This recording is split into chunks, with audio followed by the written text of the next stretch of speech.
Mesdames et messieurs, bonsoir et bienvenue à cette émission de On s'en parle. L'achat des terres de la région par des étrangers représente-t-il une menace pour la survie de l'agriculture? J'en discute avec le président de l'UPA, M. Sylvain Vachon. M. Vachon, bonsoir. Bonsoir.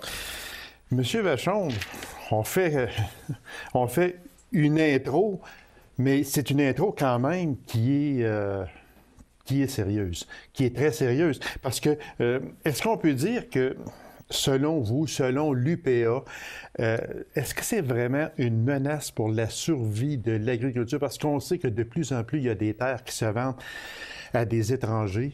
Puis, est-ce que ça devient une menace pour l'agriculture chez nous? Ben moi, j'irais dire que c'est plus large que ça. C'est beaucoup plus large que juste dire une menace pour l'agriculture. C'est une menace pour, un modèle agricole, mais aussi pour une dynamique régionale. Moi, j'ai déjà intervenu médiatiquement en disant que j'avais pas le goût de vivre dans un désert d'avoine. Et je me suis demandé par la suite si j'avais erré parce que ça avait créé des réactions. Et j'ai la définition là, du dictionnaire. C'est lieu inhabité, vide et ou peu fréquenté. Désertification, si on pousse un peu plus la réflexion, c'est transformation d'une région en désert. Fait que j'ai dit, j'ai pas erré. Le fait d'avoir des gens de l'extérieur qui achètent des superficies importantes de terres agricoles qui viennent, j'irais dire, cultiver par correspondance ces terres-là. Est-ce que c'est ça qui amène une dynamique rurale intéressante? Est-ce que c'est ça qui va contribuer à l'habitation dynamique d'un territoire comme l'Abitibi-Ouest? Poser la question, c'est peut-être d'y répondre. Puis moi, la question que je pose à tout le monde, c'est est-ce qu'on a le goût de vivre dans un désert? Est-ce que ça fait vraiment peur, là? Est-ce que vous êtes inquiet comme président de l'UPA, l'Union des producteurs agricoles? Est-ce que ça vous inquiète? Lorsque vous parlez, vous avez des réunions, vous êtes sur le conseil provincial, je crois aussi, de l'UPA. C'est sûrement des choses qui se discutent. Parce que c'est pas rien en Abitibi-Témiscamingue, là. C'est rendu au Québec. Puis même, je vais aller un petit peu plus loin. Vous avez sûrement parlé avec le ministre de l'Agriculture, M. François Gendron. C'est quoi sa position, lui, sur ça? Bien, là, il y a deux volets à votre question. Oui, est-ce que ça m'inquiète? Oui, au moi, ça me préoccupe. Ça me préoccupe énormément. Inquiéter, c'est peut-être grand. Moi, je suis préoccupé en tant que résident de l'Abitibi-Ouest. Je suis préoccupé. En tant que président de l'Union des producteurs agricoles, je suis aussi préoccupé par le modèle agricole qui a contribué, comme je le disais, à l'habitation dynamique d'un territoire, les agriculteurs de métier qui sont impliqués directement dans le travail de leur terre et c'est eux qui achètent dans les machine shops, le terme les machinistes, on va parler en français, les machinistes, les garages de machinerie, les fournisseurs d'intrants agricoles, tous ces employeurs-là créent une économie. C'est 30 de l'économie de l'Abitibi-Ouest, l'agriculture. On l'oublie souvent. C'est vrai qu'on a tendance à oublier ça. C'est ça. C'est vrai. Et ça m'inquiète. Si on arrive avec de grands propriétaires terriens qui ont peu d'intérêt aux retombées locales de leurs activités, est-ce qu'on va avoir la même dynamique? Ça, c'est une question.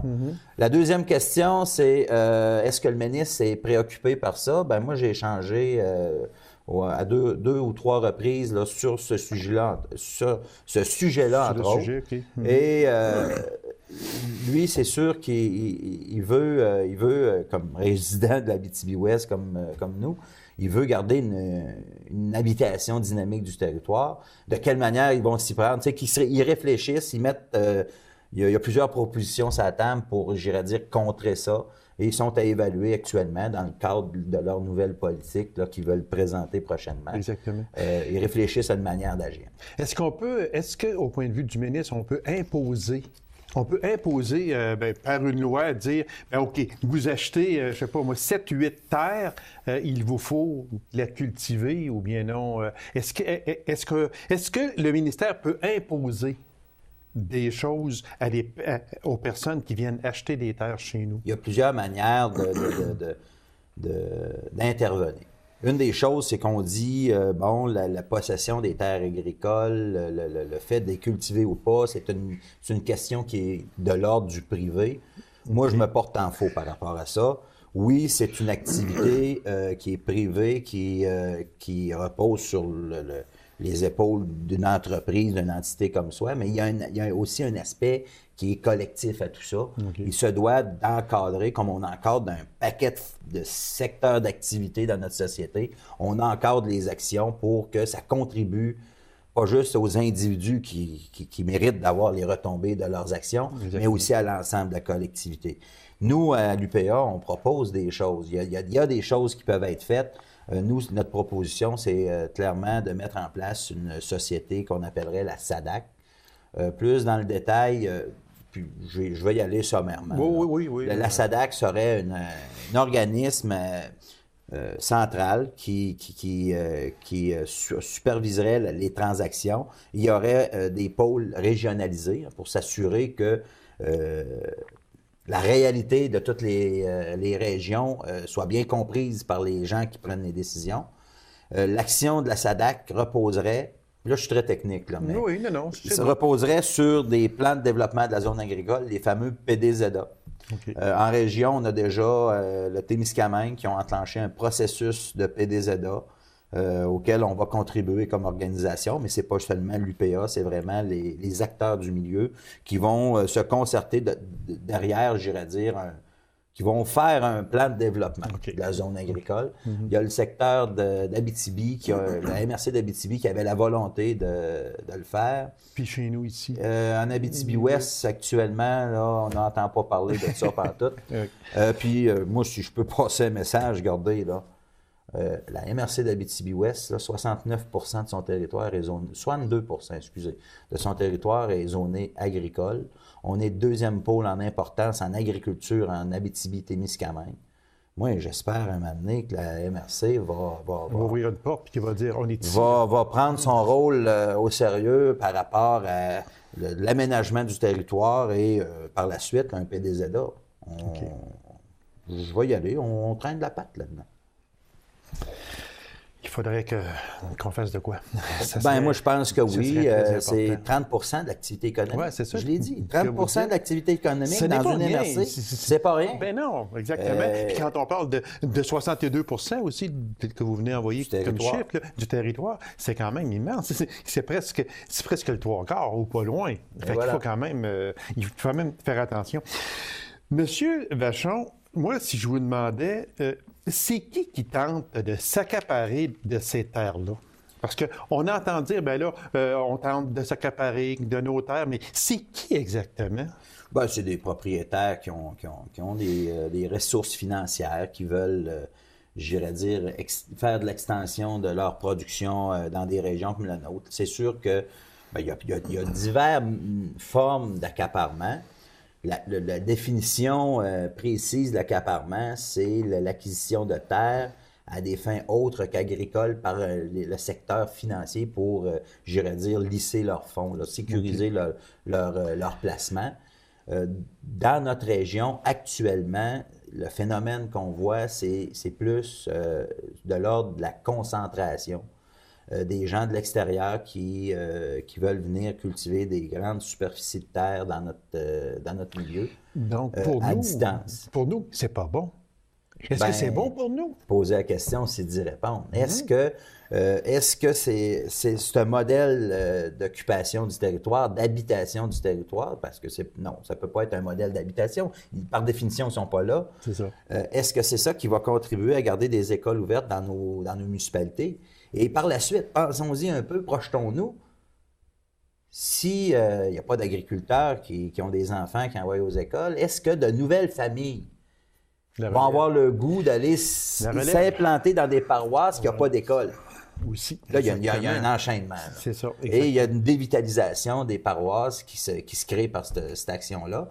Puis on a des exemples. On a déjà des exemples en Abitibi-Témiscamingue de municipalités qui n'ont plus d'agriculture, puis que, comme mon prédécesseur disait, il y a plus aussi de criteaux 50 km/h à l'entrée du village. C'est 90 km/h, puis on passe droit. Ça, on est rendu, là. C'est rendu... Ça nous guette. Ah ben, mon Dieu, oui, exactement. Quand vous citez, à titre d'exemple, le créneau d'excellence en agriculture nordique basé sur le bœuf, mais ça prend un plan d'action et des outils pour les aider. Qu'est-ce que vous voulez dire par là, M. Vachon? Bien, moi, comme j'ai toujours dit... Je l'ai dit sur vos ondes d'ailleurs, puis je vais être redondant, mais en même temps, c'est le fondement. Oui, mais c'est important. Une démarche structurante pour l'agriculture. Puis là, on le voit, si on ne pose pas de gestes concrets, on le voit ce qui va nous guetter comme résultat dans 5 ans, dans 10 ans. Dans un, c'est l'action des individus eux-mêmes, des agriculteurs. L'entrepreneur agricole, poser des gestes chez lui, comment je peux faire mieux, comment je peux être encore plus efficace. Ça ne veut pas dire travailler plus, des fois, ça veut dire, pas souvent, ça veut dire travailler d'une autre manière. Trouver des manières innovantes de produire. De deux, l'action collective. Hein. Puis là, le créneau d'excellence en est un exemple. De la prise en main collective d'un groupe de producteurs qui disent, nous, ce qu'on veut, c'est dynamiser notre milieu, on veut aller chercher un exemple avec des projets de commercialisation. On veut aller chercher, le Vitaliprix en est un exemple, on veut aller chercher un revenu du marché, aller au maximum là, de nos possibilités en ce sens-là. Et avec la cellule innovante qui est aussi, qui dépend du créneau d'excellence, cellule innovante, bien, c'est un groupe de producteurs qui se sont regroupés et qui sont à la recherche d'innovation, qui vont faire de l'expérimentation pour améliorer leur productivité. Et quand on a ces deux axes-là, bien, on a besoin de l'axe 3, qui est l'État, qui reconnaît que les gens veulent poser des gestes structurants et ils nous fournissent les leviers. On peut parler des leviers si vous voulez. Oui, on peut y aller parce que c'est dans le même... Ça se tient. Ça se tient. Nous, ce qu'on a demandé depuis belle lurette, c'est de dire que les mesures de resserrement à la financière agricole pour le soutien de l'État aux agriculteurs, les changements sont trop rapides, sont inadaptés à la réalité de producteurs comme les producteurs de vaches-veaux de notre région. Nous, ça grouille. Moi, je vais vous le dire, là, on avait des signaux qui étaient intéressants en 2012. Là, moi, ce que je souhaitais pour 2013, c'était d'avoir des concrétisations de ces signaux-là. Et ça semble. On a eu des rencontres très, très, très encourageantes avec le directeur de la financière agricole qui est descendu de Saint-Romuald pour venir nous rencontrer avec son équipe. Pour voir c'est quoi la réalité des producteurs de la région. Et je pense qu'on a scoré quelques points, on va dire, dans cette rencontre-là. Le travail est commencé. On travaille conjointement avec eux à trouver des solutions court terme, mais long terme pour, j'irais dire, donner le signal aux producteurs que, bon, il y a de l'avenir en agriculture. Il y a le programme de drainage qu'on vous a déjà parlé. Oui, c'est ça, oui. Puis on va en revenir aussi sur ça. Parce que c'est important, le programme de drainage. Je pense qu'on avait espoir d'avoir des programmes de drainage. J'espère fortement encore qu'on va être capable d'avoir un programme pour le printemps pour être capable, justement, d'améliorer la productivité de notre sol, qui est la base de notre production. Oui, exactement, M. Vachon. Puis justement, on va en parler, c'était dans mes notes, justement, c'est le drainage des terres. Il me semble, peut-être que je suis pas trop au courant, mais assez quand même dans mes notes, que je lisais que le drainage des terres, on en parle quand même depuis plusieurs années. Je recevais votre prédécesseur ici, on en parlait. Il me semble que c'est un dossier qui n'avance pas beaucoup. Est-ce que je me trompe? Puis et je reviens toujours sur le fait que nous avons maintenant un ministre qui est le ministre de l'Agriculture. Est-ce que vous pensez que ce dossier-là, et peu importe, ce n'est pas parce que c'est M. Gendron, mais c'est qu'on a quand même un ministre chez nous, puis il faut en profiter d'ailleurs. Et puis, mais est-ce que ce dossier-là a déjà beaucoup avancé? Puis, est-ce que M. Gendron est sensibilisé au drainage des terres agricoles? Moi, je vais y aller avec un petit dicton pour danser le tango. Oui, c'est ça. Moi, j'ai l'impression qu'actuellement, on est deux. OK. Moi, je suis convaincu de la volonté du gouvernement actuel, avec M. Gendron en tête, d'avoir un programme structurant, régionalisé de drainage des terres agricoles en Abitibi-Témiscamingue. Maintenant, là, un coup qu'on a convenu que c'était une nécessité. C'est à voir, tu sais, on dit le diable et les détails. Hein? Fait que c'est à voir de quelle manière qu'on réussit à avoir tout ça, parce qu'on ne se fera pas de cachette.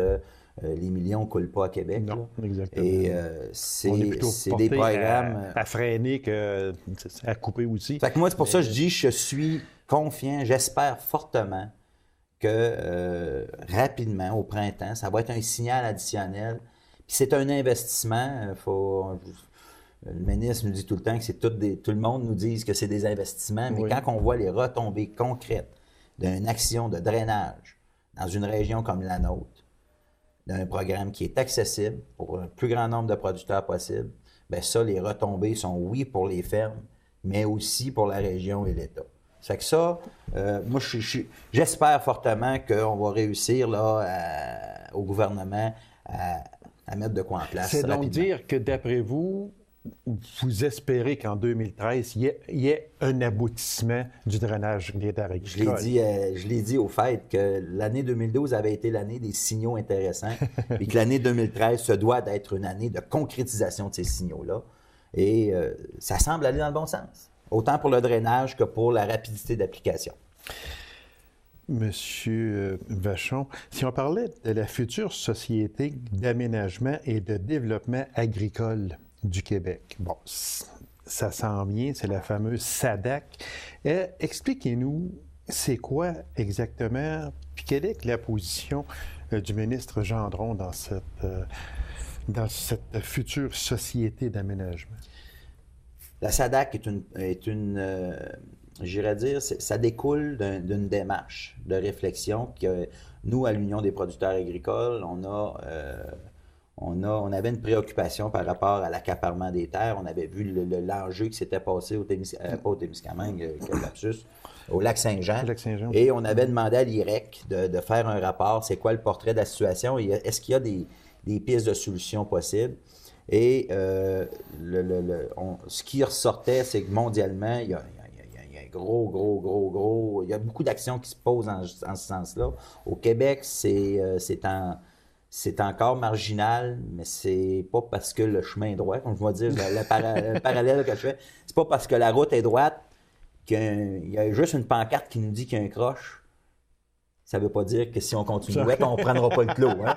Oui. Fait que là, il y a un paquet d'indicateurs qui nous disent que ça s'en vient au Québec. On le voit un peu avec aussi la concentration qu'on vit, entre autres, en région. Et ce qu'on dit, c'est que ça serait la réponse institutionnelle à cet enjeu-là, qui est un enjeu de modèle agricole. Puis le modèle agricole, comme je vous en fais part tantôt, c'est la base d'une habitation dynamique d'un territoire. Et un peuple se doit d'habiter son territoire. Puis c'est de errer, de penser que ça coûte de l'argent d'occuper un territoire par une activité agricole. Là, on l'a prouvé dans le passé avec une étude d'éco-ressources, je fais une parenthèse, là, que les retombées de l'activité vache-veau et céréalière en Abitibi-Témiscamingue, après tout le remboursement des subventions, des aides de toutes sortes, là, les retombées directes, indirectes, induites, là, c'est 5 millions nets pour le gouvernement du Québec. C'est une action qui est structurante, qui est payante, pas juste pour les agriculteurs, mais pour l'ensemble d'une société, et ça habite le territoire. Fait que la pierre de la SADAC serait la réponse institutionnelle à cette dévitalisation d'un modèle qui a contribué à l'image du Québec d'aujourd'hui.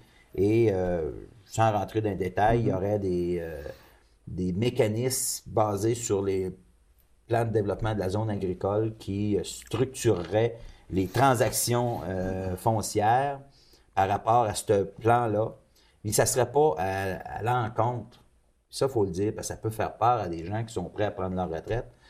La SADAC n'irait pas acheter des terres à prix d'aubaine en obligeant avec un décret du gouvernement. Ça serait vraiment le prix du marché, mais on structurerait toutes ces transactions-là pour favoriser la relève, la consolidation et le plan de développement d'une zone. Monsieur Vachon, quand on dit que l'agriculture représente 30 de l'économie de l'Abitibi-Ouest, est-ce que la relève est bonne ou la relève vous fait peur? Ben, écoutez, là, si elle me fait peur dans le sens qu'on en a passé, Ouais, c'est j'imagine. c'est ça que je veux dire, oui, parce qu'on en a passé. Donc, ça peut amener à des fermetures de fermes, comme on a vu, comme on voit trop souvent, malheureusement. Il y a deux angles avec lesquels il faut prendre ça. La relève est encore existante. Il y a encore des exemples concrets de jeunes qui sortent des cégeps, de l'ITA, qui veulent venir s'implanter en région. J'en connais. On a des exemples concrets. Puis, est-ce qu'il y a de la place pour plus de relève? Ben, la réponse, c'est oui. Sûrement. La superficie est immense. Et moi, je l'ai dit, il faut absolument intéresser. Puis, justement, la SADAC contribuerait aussi à l'implantation de ces relèves-là, parce que la SADAC pourrait acquérir le fonds de terre, louer à ces jeunes-là qui viennent s'implanter pour un nombre d'années suffisant pour permettre aux jeunes de ne pas se surcapitaliser, là, être capable d'avoir les reins assez solides pour faire l'acquisition de d'autres choses que de la terre. La SADAC louerait les terres à des prix corrects. Et ces jeunes-là, pendant les 10 premières années, mettons, feraient des paiements. Puis au bout de 10 ans, ça aurait la capacité financière d'acquérir le fonds de terre. Le vendeur serait gagnant, la relève serait gagnante. Maintenant, on a aussi une responsabilité comme producteur puis comme région. Il faut arrêter de dire en région qu'il n'y a pas d'avenir pour l'agriculture. Moi, depuis que je suis à l'UPA, depuis que je suis président de l'UPA, oui, je m'époumonne à dire qu'il y a un potentiel fou en Abitibi-Témiscamingue, autant dans des productions conventionnelles que dans d'autres productions. Moi, je dis aux gens du reste de la province, venez voir ce qui se passe en région. Pas pour venir faire de l'agriculture par correspondance, mais bel et bien pour venir dynamiser notre milieu avec nous autres. Il y a de la place travailler avec nous autres. Il y a de la place pour les productions qui sont déjà existantes, mais il y a aussi de la place pour d'autres types de productions.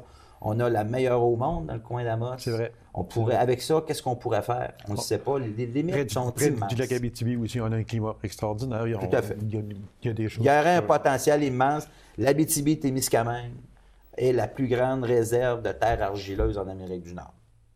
Fait que, qu'est-ce qu'on peut en faire? Des choses merveilleuses. Parlez-nous de la politique agricole que le ministre Gendron veut déposer en 2013. C'est un plus? Écoutez, toute société qui... D'un, il faut j'irais dire... Comment je pourrais dire ça? À la base d'une politique agricole, il doit avoir à mon avis, puis à l'avis de l'Union, un principe de souveraineté alimentaire. L'agriculture, c'est pas là juste pour se promener en tracteur puis avoir des belles vaches qui se promènent dans le champ, c'est le fun de le voir, mais c'est là pour nourrir la population. C'est notre but, nous, comme agriculteurs, de vouloir nourrir la population. Fait que j'irais dire, un des socles les plus importants d'une future politique agricole, ça doit être la souveraineté alimentaire, et c'est ce que le gouvernement a annoncé. Le gouvernement actuel, ils disent que, c'est pas bien dur pour eux autres de le dire, là, que la souveraineté alimentaire serait une bonne chose. Il faut comprendre que c'est dans leur ADN. Si une politique agricole repose sur cette volonté d'avoir une souveraineté alimentaire, en ayant aussi en tête qu'il y a un modèle agricole qui a contribué dans le passé cette souveraineté alimentaire-là, il a aussi contribué à dynamiser le territoire. Puis qu'on met ces deux socles-là en place, ben je pense que ça pourrait être intéressant. Mais est-ce qu'on a des hints pour la future politique? La réponse, c'est non. Moi, je peux vous dire que je vais être prochainement une rencontre, là, une grand-messe, j'irais dire, pour la présentation du début de la démarche là, de consultation pour la future politique agricole qui va se tenir à Québec. Moi, M. Vachon, là, j'ai une admiration sans borne pour les agriculteurs. Je trouve qu'ils font un travail extraordinaire. C'est pas facile. Vous avez raison d'avoir une... oui, puis je l'ai dit ouvertement, puis j'admire ces personnes-là beaucoup. Puis j'ai 4 petites statistiques ici qui sont sorties qui m'ont sauté en plein visage. Puis j'aimerais juste juste vous les dire pour voir ce que vous en pensez. 95% des jeunes agriculteurs croient que leur profession est un obstacle dans la recherche d'un conjoint. 54% ne réussissent pas à se libérer un week-end par mois. 42% travaillent entre 61 et 81 heures par semaine et 40% n'arrivent pas à prendre une semaine de congé complète durant l'année. Qui dans l'entreprise privée accepterait ça? Bien, qui dans la société accepterait ça? Ou dans la société aussi, fait que là, vous comprenez encore plus. Vous comprenez davantage pourquoi vous avez énormément de respect pour ces gens-là. Exactement. Moi, je peux vous dire, je vais vous donner une petite anecdote personnelle. Avant j'irais dire, d'entrer sur l'entreprise avec mes parents, je travaillais à l'extérieur auparavant. J'ai rencontré ma conjointe avant de devenir agriculteur. J'en ai passé une petite guette. Oui, c'est vrai que ça peut être difficile pour plusieurs jeunes parce que c'est pas tout le monde qui veut, j'irais dire, être day-to-day, à chaque jour, pris sur une entreprise. J'aime pas dire le mot, mais ça reste une vocation. C'est vrai. C'est des choses qui devraient être améliorées. Puis pour améliorer ça, c'est vraiment de s'assurer d'avoir un revenu suffisant. La minute qu'on a suffisamment de revenus du travail qu'on fait, on est capable, parfois, par le modèle de CUMO, d'avoir des employés pour se libérer un peu plus les fins de semaine. Faire moins d'heures, écoutez, quand on aime vraiment notre métier, faire 50, 60 heures, moi, je vous dis, c'est pas une charge. Okay. Moi, je trouve pas que c'est une charge. Là, vous êtes bien là-dedans. On est bien là-dedans. Est-ce que c'est toujours facile? Tu sais, c'est pas de donner une go qui est dure. C'est pas de donner un coup. C'est vraiment, c'est durer dans le temps. C'est ça. Mais ça se fait. Parce que quand on arrive dans les récoltes et tout ça, c'est au lever du jour jusqu'à la fin de la journée. Et parfois, c'est plus. Oh, les périodes de semences, de récolte de céréales, entre autres, ça peut être des 20 heures, des 25 heures, 24 heures par jour. 24 heures. À tour de rôle. Oui, mais quand même, c'est ça. Exactement. Écoute, c'est des heures immenses. Parce que moi, ce que j'aime, c'est durant ce temps-là, c'est d'aller me promener, prendre un rang, puis aller me promener, surtout dans le bout. Pas parce que vous demeurez à Palmerol, mais je trouve qu'il y a tellement de belles terres à Palmerol. Et lorsqu'on les voit à vol d'oiseaux, ça m'est arrivé souvent, puis je me dis, mon Dieu, que ce coin-là est beau. C'est vrai que c'est beau. Et puis ça pourrait être beau de même à grandeur de l'Abitibi-Ouest. Oui, exactement. Si on emmène la relève. Oui, voilà. Monsieur Vachon, oh mon Dieu, qu'il reste très peu de temps. Je voulais parler de la financière agricole qui a versé 937 000 $ en Abitibi-Témiscamingue. Très vitement, à peine 15-20 secondes. C'est quoi exactement? En gros? Ça doit être l'annonce, c'est l'annonce d'assurance récolte. Il y a eu une sécheresse importante au Témiscamingue l'été passé. Et c'est la compensation d'assurance récolte là, pour les producteurs du Témiscamingue. Sommairement, ce qu'on peut dire, c'est que il y a une majorité de producteurs qui disent que leur perte a été compensée, mais il reste, le diable est dans les détails, il reste des problématiques particulières et on travaille là-dessus. Dernier dossier, à peine 1 minute, M. Vachon. Abattoir régional, est-ce que c'est obligatoire? Est-ce que ça serait bon? Abattoir mobile, c'est quoi exactement? Moi, ce que je connais du dossier de l'abattoir mobile, c'est que c'était pas adapté, c'était pas fonctionnel, c'était pas efficace comme structure. C'était, à la base, une bonne idée, je pense. Ça s'est avéré un peu problématique. Est-ce que le dossier de l'abatteur est une priorité? C'est un dossier comme un autre, mais est-ce que c'est la priorité? Moi, je pense que non. Je pense pas que c'est l'enjeu majeur. Malheureusement, on n'a même pas le volume nécessaire pour faire virer un abattoir de manière rentable. Parce que c'est excessivement dispendieux. Monsieur Vachon, merci infiniment. C'est tout le temps que nous avions. Puis continuez votre excellent travail à l'UPA. Puis les agriculteurs ne s'en porteront que mieux. Bien, merci beaucoup. C'est moi qui vous remercie. Alors, mesdames et messieurs, merci d'avoir été là. On se donne rendez-vous à une prochaine émission de On s'en parle. Au revoir et bonne semaine.